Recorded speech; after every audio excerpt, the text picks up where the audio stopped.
Olá, meus irmãos, minhas irmãs. Primeiramente, uma boa tarde.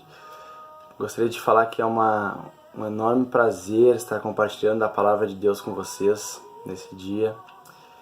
Primeiramente, gostaria de convidá-los para nós fazermos uma oração, pedindo que o nosso Senhor nos dê discernimento, que Ele nos capacite, que Ele abra o nosso entendimento. Pai querido, Pai amado, em nome de Jesus, quero Te exaltar, Senhor, quero Te glorificar, quero elevar o Teu santo nome cada vez mais nas alturas, Pai. Quero dizer, Senhor, que o Senhor é santo, Pai. O Senhor é santo, Pai. Como diz a Tua palavra em Isaías 6, Pai. O Senhor que está entronizado entre os serafins, Pai. Eu gostaria de pedir, Senhor, que nesta tarde, Pai, o Senhor venha inclinar os Seus ouvidos, os Seus olhos para o Teu povo, Pai. Que o Teu Espírito Santo esteja aqui, Senhor. Que o Teu Espírito Santo flua nesse lugar, Pai. Que os meus irmãos possam ouvir uma palavra que venha de Ti, Pai, uma palavra que venha do alto, Senhor. Eu me esvazio de mim mesmo nesse momento, Pai. Peço que o Senhor me use como um instrumento, como um canal em Tuas mãos, Pai. Assim eu oro Te pedindo sabedoria, discernimento, entendimento e clareza, Pai. Que não venha sair uma palavra da minha boca, mas sim da Tua boca, Espírito Santo. Em nome de Jesus, Pai. Amém, Senhor. Queridos, gostaria de convidá-los, vocês, para refletirmos no livro de 2 Timóteo, 2 Coríntios. Começaremos pelo livro de Timóteo, 2 Timóteo, com um versículo chave. Vocês me permitem? Vou abrir aqui a minha Bíblia. Estou com uma versão Reina Valera, mas vocês podem abrir a versão de vocês. O tema dessa mensagem: o bom combate. Segunda carta a Timóteo, Paulo já está na sua última prisão em Roma. Ele já sabe que o fim dele é bem breve. E ele tem Timóteo, que é um jovem com 19 anos. A Bíblia não nos relata muito a respeito de Timóteo, mas alguns outros estudos teológicos a gente consegue saber um pouco mais a respeito de Timóteo. Então, o que nós sabemos de Timóteo? Ele era um jovem, tinha 19 anos. Ele vem de um lar cristão. A mãe dele era judia, o pai dele era grego. Isso era mais um problema. Por isso que Paulo pede para Timóteo ser circuncidado, para que ele venha ter credibilidade para poder pregar a palavra para o povo judeu, não somente para o povo grego. Então, assim, queridos, Paulo, ele deixa uma mensagem nesse livro, nessa carta, que acho que tem que ser um lema para a nossa vida. O dia que chegar quando chegar o grande dia, o dia que o nosso Senhor vier buscar a sua igreja, o dia que nós fecharmos os nossos olhos e só tivermos Ele, a glória dele, que nós possamos olhar para Ele e falar como Paulo, 2 Timóteo 4, do versículo 6 em diante. Porque já estou sendo derramado e o tempo da minha partida é iminente. Combati o bom combate, acabei a carreira e guardei a fé. Pai querido, Pai amado, eu te peço, Senhor, que todos aqueles, Pai, que venham compartilhar essa palavra, que venham ouvir essa palavra, Senhor, que eles venham a refletir, Senhor, nas atitudes, nos pensamentos, Pai, que nada os desvie, Senhor, de combater o bom combate, Pai, e guardar a fé, Senhor. Que o inimigo, Senhor, que está ao redor deste mundo, Pai, devorando vidas, Pai, devorando famílias, Pai, acabando com lares, Senhor, trazendo enganação, Senhor. que ele não venha sobre o teu povo, Pai, sobre o teu povo escolhido, Senhor, em nome de Jesus, Pai. Te peço mais uma vez, Senhor, que a tua palavra, Senhor, venha, Senhor, diretamente no coração de cada um dos meus irmãos que está ouvindo que está vendo esse vídeo hoje, meu Pai, em nome de Jesus. Então, assim, queridos, qual o segredo de Paulo aqui? Paulo, para quem sabe um pouco, Paulo ele era um perseguidor dos cristãos. Ele foi, assim como ele foi o apóstolo dos gentios, foi chamado por Cristo para levar o evangelho aos gentios, para apresentar, depois que Jesus rasgou o véu, para que eu, você, hoje, que não somos judeus, tivéssemos acesso à glória do Pai. Então, assim, queridos, é muito sério isso. Combati o bom combate, acabei a carreira e guardei a fé. Em Apocalipse 2, no versículo 7, a Bíblia nos fala assim, ó: quem tem ouvidos ouça o que o Espírito diz às igrejas. Ao que vencer, dar-lhe-ei de comer da árvore da vida. Aleluia, Senhor.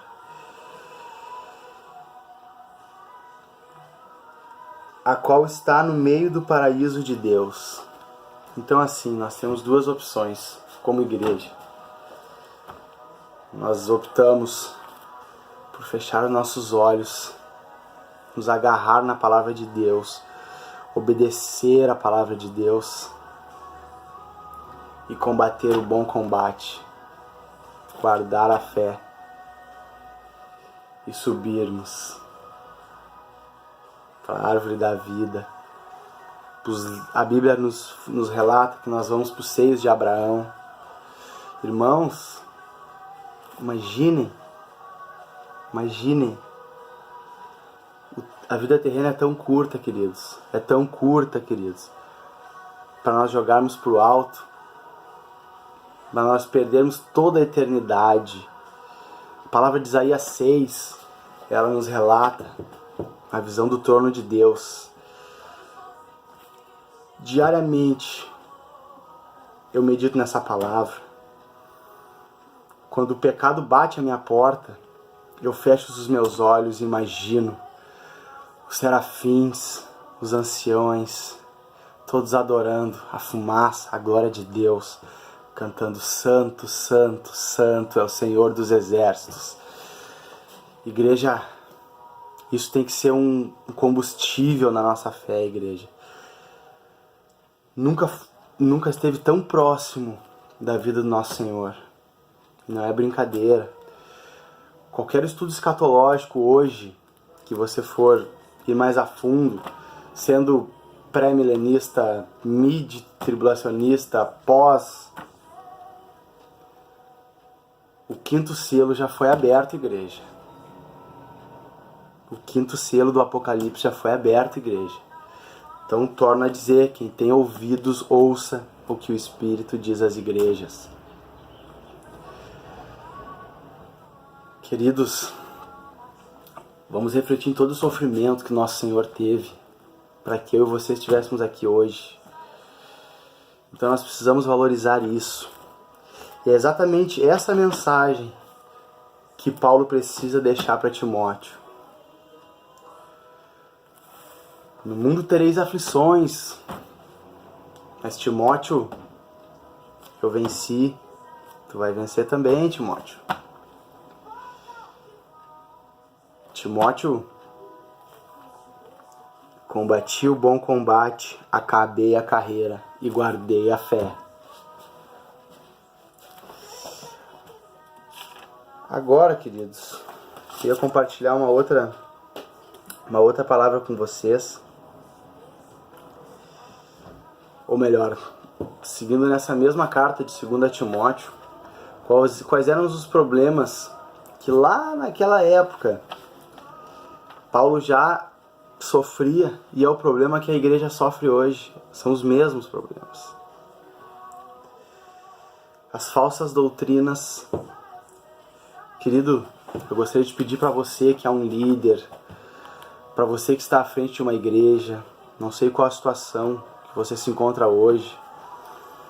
Se você evangeliza no seu trabalho, não é nós que convencemos, é o Espírito Santo que convence. Então, um pedido que eu tenho para vocês: preguem a palavra. O mundo já está cheio de coaches, de psicólogos, enfim. E o mundo está sedento da palavra de Deus. Então eu gostaria de pedir para você: pregue a palavra, medite na palavra, viva a palavra, seja a palavra. Estava estudando a respeito da história da igreja, os mártires. Não me recordo se foi Agostinho, ou enfim, uma frase que eu li que me tocou muito, assim, o Senhor falou muito comigo, que é assim, ó: para você evangelizar alguém, para você transmitir Jesus para alguém, às vezes você precisará abrir a sua boca, porque nós temos que defender a nossa fé, é na nossa vida, na nossa vivência. E isso deve ser primordial, igreja. Eu não posso pregar o que eu não vivo. Um dos maiores medos que eu tenho também nessa caminhada cristã é perder uma coisa chamada unção. Você sabe qual era a diferença de Davi e Saul? Os dois foram levantados por Deus. A diferença é que Davi, ele sabia quem era Deus para ele.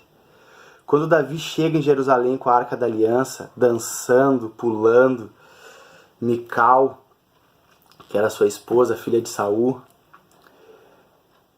ela se ira com Davi, porque ela estava acostumada com o pai dela, que governou sem a unção, sem a aliança, sem a arca com ele.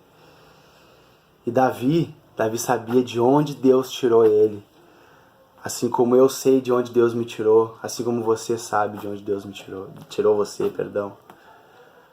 Quantos irmãos Deus tirou da drogadição? Quantos irmãos Deus tirou da prostituição? Quantos irmãos perdidos que não tinham mais jeito? Deus foi lá: vem, meu filho. Povo escolhido de Deus, igreja. Nós somos o povo escolhido de Deus, igreja.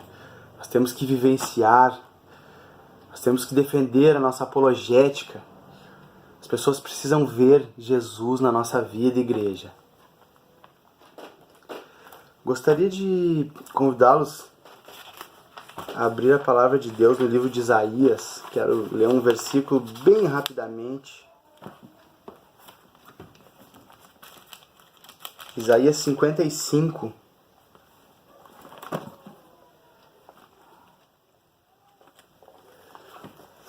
No capítulo 6, que diz assim: buscai ao Senhor enquanto pode ser encontrado. Chama-lhe enquanto está perto.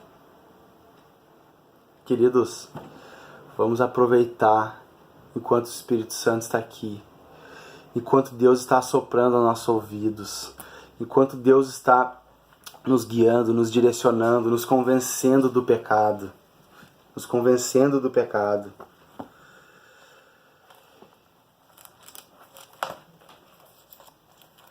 Na carta de 2 Coríntios, no capítulo 4, no versículo 4, está a chave de tudo da mensagem de Paulo a Timóteo. O que Paulo disse para Timóteo naquela época e é o que a palavra diz para nós hoje. Prestem atenção, queridos. A partir do versículo 3. Mas se nosso evangelho ainda está encoberto, entre os que se perdem está coberto, nos quais o Deus, com letra minúscula, deste mundo cegou os pensamentos dos incrédulos, para que não lhe resplandeça a luz do Evangelho, da glória de Cristo, o qual é a imagem de Deus. Ou seja, Satanás já andava naquela época, igreja, assoprando, seduzindo, oferecendo os manjares desse mundo para a igreja, para a liderança. Mas nós não somos o povo incrédulo. Nós somos aquele povo levantado por Deus. Nós temos fé. A fé de Hebreus 11, a fé de Tiago 2. Essa fé, a fé fervorosa, a fé que vem do Espírito, a fé que queima em nosso coração. Não sei se você é oriundo do pentecostalismo, se você é batista, presbiteriano, não importa a placa da sua igreja, se você é calvinista, se você é arminianista. O que importa é que Cristo morreu por nós, igreja. Cristo sofreu tudo que Ele sofreu, igreja, para que nós possamos estar aqui hoje. Então o mínimo que nós podemos fazer é levar o Evangelho a sério, é levar o Evangelho adiante, porque o nosso Senhor está voltando. Quem tem ouvidos, ouça o que o Espírito diz às igrejas. Isso não sou eu que estou falando. Isso é a Bíblia, é a palavra de Deus, a palavra viva.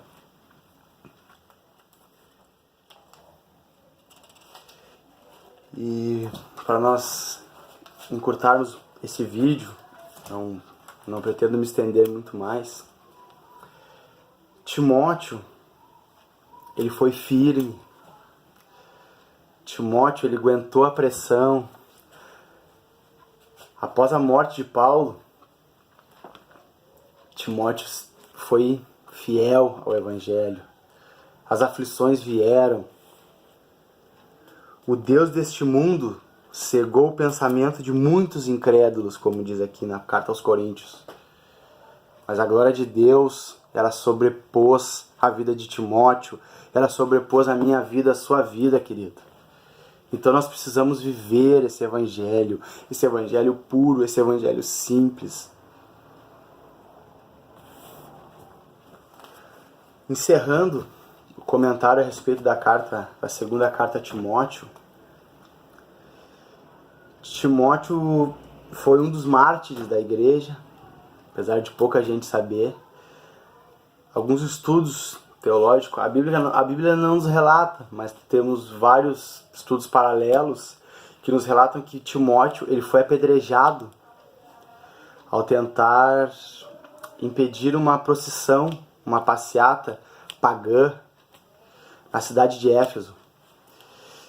Então, assim, o maior prazer, a maior glória para nós, igreja, é morrer pelo Evangelho, é morrer para nós mesmos. É morrer para nós mesmos, para que o Senhor possa trabalhar em nossa vida. Estava lendo um livro que eu terminei agora recentemente, do reverendo Hernandes Dias Lopes, sobre a história da igreja. E ele conta sobre um museu cristão na Coreia do Sul, que eles foram visitar. E aí é o Museu dos Mártires Cristãos. E neste museu tem vários quadros, todos com a mesma moldura. E em cada moldura tem um retrato de um mártir que morreu em amor a Cristo, que não negou a sua fé, que foi firme, que combateu o bom combate e guardou a fé. E ele relatando que eram todas as molduras iguais, porque nenhum mártir foi mais ou menos do que o outro. Foram todos iguais, todos morreram por amor ao nosso Senhor Jesus. E no final desse museu tinha um corredor onde tinha uma outra moldura, que essa era diferente. E aí você caminhava o corredor e chegava na frente do quadro. E nesse quadro era um espelho, onde falava: o próximo mártir pode ser você. Aleluia! Senhor, eu te peço, Pai, que possamos ser firmes, Pai, em nome de Jesus, Senhor. Que as turbulações, Pai, que as tentações, Pai, deste mundo não venham nos seduzir, Pai. Que possamos morrer pelo Teu Evangelho, por amor a Ti, Senhor. Por amor a Ti, Pai, em nome de Jesus, Pai. Então assim, queridos, nós encerramos o nosso capítulo, o nosso estudo, nossa palavra em relação ao livro de Timóteo. E agora vou passar rapidamente sobre a igreja de Corinto. Então assim, nesse primeiro momento, nós temos Timóteo, Paulo já velho, já indo ser morto, já na sua última prisão em Roma, sem contatos externos mais, sem saber se essa carta chegaria nas mãos de Timóteo ou não chegaria. Então assim, ele tem a certeza de que ele cumpriu o propósito dele, que ele cumpriu o chamado dele aqui nessa terra, queridos. Estava deixando um legado para Timóteo. Então nós temos que refletir. Será? Qual o legado que nós estamos deixando para os nossos filhos? Qual o legado que nós estamos deixando para essa geração agora? Qual o legado, igreja? Que muito é dado, muito é cobrado. Então tudo que Deus nos dá, um dia nós vamos ter que responder. O nosso trabalho, os nossos filhos, a nossa família. Então assim, agora nós vamos para a igreja de Corinto. A igreja de Corinto, queridos, ela foi como nós somos para Deus. Foi a igreja que deu trabalho para Paulo. Corinto era um lugar muito pagão. Eles tinham um templo da deusa Afrodite, que eles faziam cultos sexuais, onde tinham... Alguns estudos relatam que tinham 1000 prostitutas nesse templo de Afrodite. Então lá eles... orgias, enfim, era um banquete para Satanás. E Paulo, ele sabia o Deus que ele servia. Ele sabia que se Deus mandou, ele ia honrar. Assim como hoje, igreja. Não importa o nosso pensamento. Se Deus mandar, faça. Se Deus disser avança, avance. Se Deus disser retroceda, retroceda. E Paulo, no meio dessa promiscuidade toda, ele implanta a igreja de Corinto. Se você meditar na primeira carta e a segunda carta aos Coríntios, você vai ver que a igreja onde Deus mais revelou dons foi na igreja de Coríntios. Assim como entra o que eu falei agora há pouco. Quanto mais é dado, mais é cobrado. Então, assim como Deus derramou muito naquela igreja, o diabo investiu muito naquela igreja também. Assim como ele investe na minha e na sua vida, queridos. Não sei se você vem de um lar cristão, ou se você vem do mundo como eu vim, vindo das trevas, e graças ao nosso Senhor fui resgatado, fui salvo, fui escolhido para caminhar com Ele. Romanos 5:20, a palavra de Deus fala assim, que aonde muito abundou o pecado, superabundará a graça de Deus. E foi o caso da igreja de Corinto. Foi o caso da minha vida, talvez da sua vida. Não sei se vocês já tiveram uma percepção como eu. As pessoas que vieram mais do mundo, as pessoas mais pecadoras, são aquelas pessoas que Deus mais usa. São aquelas pessoas que Deus mais quer usar. E foi o que aconteceu na igreja de Corinto. São as pessoas que Deus mais ama. Deus não faz acepção de pessoas. Mas eu digo assim, ó, o chamado de quem Deus resgata da lama, das trevas, de pessoas que são testemunho da glória de Deus, assim como a igreja de Corinto. A igreja de Corinto, ela deu trabalho ao apóstolo Paulo. Então a primeira carta aos Coríntios, Paulo está doutrinando a igreja. Paulo fala sobre a Santa Ceia. As pessoas começaram a fluir muito em línguas na igreja de Corinto. Então as pessoas começaram a fugir do evangelho original. As pessoas começaram a deixar de levar a glória para Cristo e trazer a glória para si mesmo. As pessoas iam para frente da igreja, começavam a orar em línguas bem alto, para que todos ouvissem. Por isso que Paulo afirma, melhor que você tenha o dom de profecia do que o dom de línguas. De nada adianta orar em línguas se ninguém interpretar. Se você for lá no livro de Êxodo, no capítulo 30, se não me falha a memória, Deus revela a Moisés como seria o incensário, como Arão prepararia o incenso que subiria com um cheiro agradável a Deus. Então ali no Êxodo 30, não vou ler, porque depois, se vocês quiserem meditar nessa palavra, Deus fala tudo o que Ele quer que vá nesse incensário, que vai subir a fumaça, que vai subir a adoração para Deus. E vocês sabem como que o sacerdote carregava esse incenso? Não sei se você vai conseguir me enxergar. Ele afastava do seu rosto, virava o rosto para o outro lado e levava até o Santo dos Santos. Por quê? Porque ele não podia cheirar a glória de Deus. Ele não podia usufruir da glória que era para Deus. Então, se você é um ministro, se você é um pregador, se você é um líder, nunca esqueça, não cheire a glória de Deus. Paulo afirma na carta de 2 Coríntios que ele foi colocado que ele tinha espinho na carne.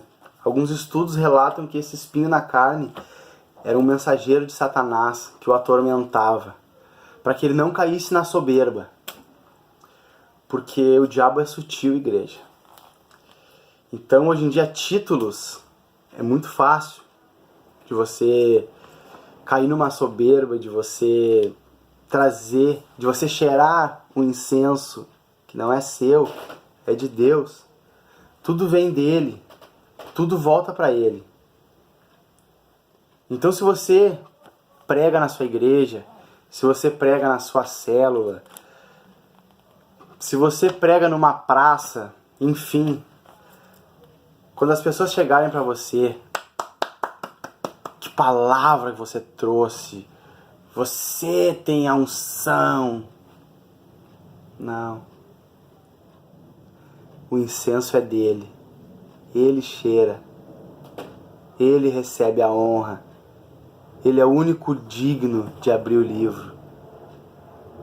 Ele dá, ele tira. Ele faz a hora que ele quer. Então toda a honra, toda a glória, toda a adoração deve ser a ele. Toda a adoração deve ser a ele, queridos. E foi o que aconteceu com Davi, com Saul, perdão. Quando ele trouxe a glória para ele, ele caiu do cavalo. Antes eu havia comentado sobre Saul e Davi, o Espírito acabou me conduzindo e eu não terminei a conclusão. Sabe qual era a diferença entre Saul e Davi? A unção, a unção, a unção. Davi sabia o que Deus era, o que Deus representava na vida dele. Saul, a soberba tomou conta. E é muito fácil, igreja. Se o diabo aparecer na sua frente com um tridente na mão, com duas guampas, você vai saber que ele é o diabo. Em 2 Pedro fala que Satanás transfiguraria em luz, faria sinais, prodígios e maravilhas, enganando a igreja. E nós somos o povo escolhido, nós não podemos ser enganados. Nós não podemos ser enganados, igreja. Então eu gostaria de convidar vocês a refletir nessa palavra. Que possamos, assim como Paulo, combater o bom combate e guardar a fé. Que possamos, no grande dia, o dia da glória, onde nosso Senhor vier nos buscar, que nós possamos ouvir: vem, meu filho amado, vem, meu filho amado.